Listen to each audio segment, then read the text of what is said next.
Hello everyone, good afternoon. তো আমি এখন রান্না বসিয়েছি, মানে বসাচ্ছি আর কি। তো আজকে রান্না করবো হচ্ছে এই যেখানে আছে ইলিশ মাছ। তো তোমাদের ব্যাক ক্যামেরা করে দেখাচ্ছি। তো জোগাড় করতে আজকে অনেকটাই লেট হয়ে গেছে, কারণ আজকে আমার বর টিফিন নিয়ে যায়নি।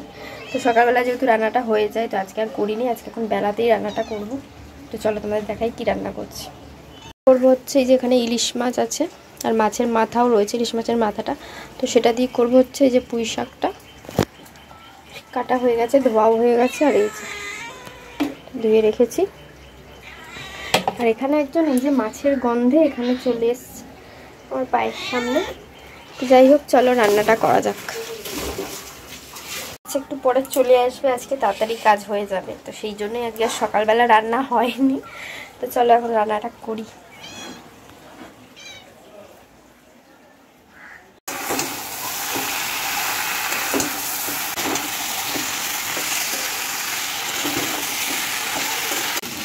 আজ সারাদিন বৃষ্টি হয়েছে, সকাল থেকে বৃষ্টি পড়ছে, আর ভালোই জোরে বৃষ্টি হয়েছে।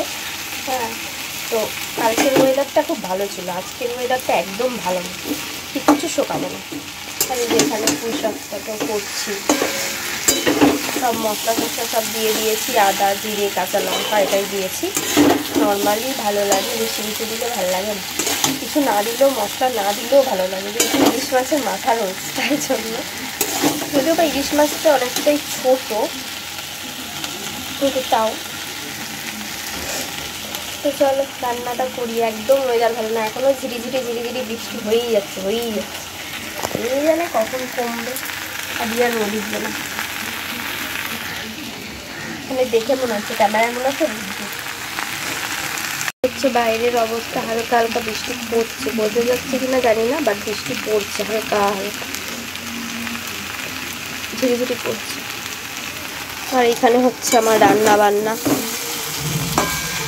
আজকে রান্নাটা করতে অনেকটাই লেট হয়ে গেছে, যেহেতু বড় যে টিফিন নেয়নি তাই। তো যাই হোক,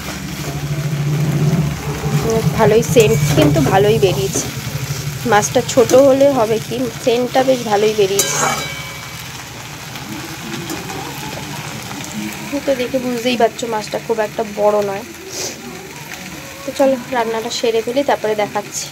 রান্না তো আমার কমপ্লিট হয়ে গেছে, স্নানও হয়ে গেছে, কিন্তু তোমাদের রান্নাটা এখনো পর্যন্ত দেখানো হয়নি। তো অবশ্যই দেখাবো। তো এখনও বাইরে বৃষ্টি পড়ছে, তো তাই জন্য ঝটপট করে সব করে নিয়েছি।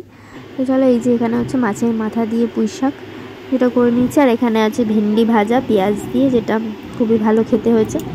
আমার তো খাওয়া হয়ে গেছে, এখন এডিট করছি, সেই জন্য তোমাদেরকে বলে দিচ্ছি। আর এটা হচ্ছে ইলিশ মাছ কাটি কচু আর হচ্ছে বেগুন দিয়ে। তো তোমাদের ভিডিওটা কেমন লাগলো অবশ্যই কমেন্ট করে জানিও। আর আমরা এখন খেতে বসেছি ভাত। তো ভিডিওটা ভালো লাগলে লাইক কমেন্ট শেয়ার করে দিও। তো আবার দেখা হচ্ছে একটা অন্য ভিডিওতে। তো চলো টাটা।